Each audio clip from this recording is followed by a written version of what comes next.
c'est l'un des rendez-vous traditionnels de l'été, la 31e nuit des étoiles, et ça débute ce soir. Eh oui, demain et dimanche soir aussi, vous pourrez scruter le ciel d'un observatoire ou bien à côté de chez vous. Mais observez quoi? Bonjour Olivier Lasvernias. Bonjour. Vous êtes le président de l'Association française d'astronomie. Alors, pas de thème particulier cette année, on renoue avec la tradition, on observe les étoiles filantes, c'est ça?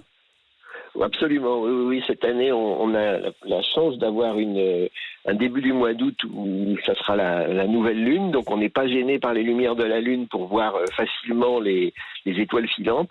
Et donc les trois soirs qui viennent, là, les soirs de ce week-end et puis toute la semaine prochaine, on aura un très très beau spectacle avec un ciel, si on est éloigné des lumières parasites, bien sûr, avec un ciel noir et la possibilité de voir l'étoile filante. Et puis aussi quand même deux très grosses planètes, donc Saturne et Jupiter, qui sont très facilement visibles, et puis Vénus en début de nuit aussi, qui se couchera juste après le Soleil. Alors ce sera donc plus facile à observer puisqu'il n'y aura pas la lumière de la Lune, dites-vous.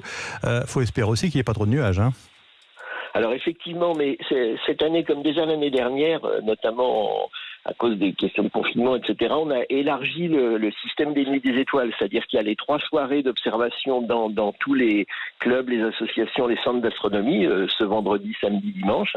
Et puis il y a aussi la possibilité de télécharger en ligne une veillée aux étoiles pour organiser sa propre veillée soi-même toute la semaine prochaine et même la semaine d'après. Donc même si en certains endroits ça sera peut-être couvert certains soirs, on aura la possibilité de faire soi-même ses observations en famille, près de chez soi. Oui, c'est ça, tout seul ou avec vous, puisque vous mettez en place pas mal de lieux d'observation aux quatre coins de France. Il y a donc beaucoup de choses à observer pour les petits et les grands. C'est aussi le moment de s'initier à l'astronomie, cette fête.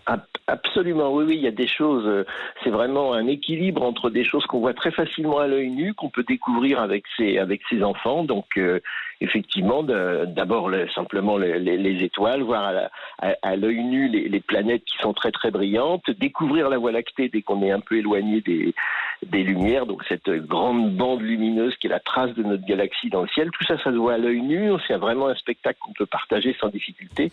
Et puis après, effectivement, dès qu'on a un petit télescope, une petite lunette, comme sur tous les sites, on va découvrir les anneaux de Saturne, les satellites de Jupiter qui projettent leur ombre sur la planète, les bandes gazeuses de Jupiter. Et c'est absolument passionnant. Merci beaucoup Olivier Lasvernias. Je rappelle que vous êtes le président de l'Association française d'astronomie pour la nuit des étoiles qui débute ce soir.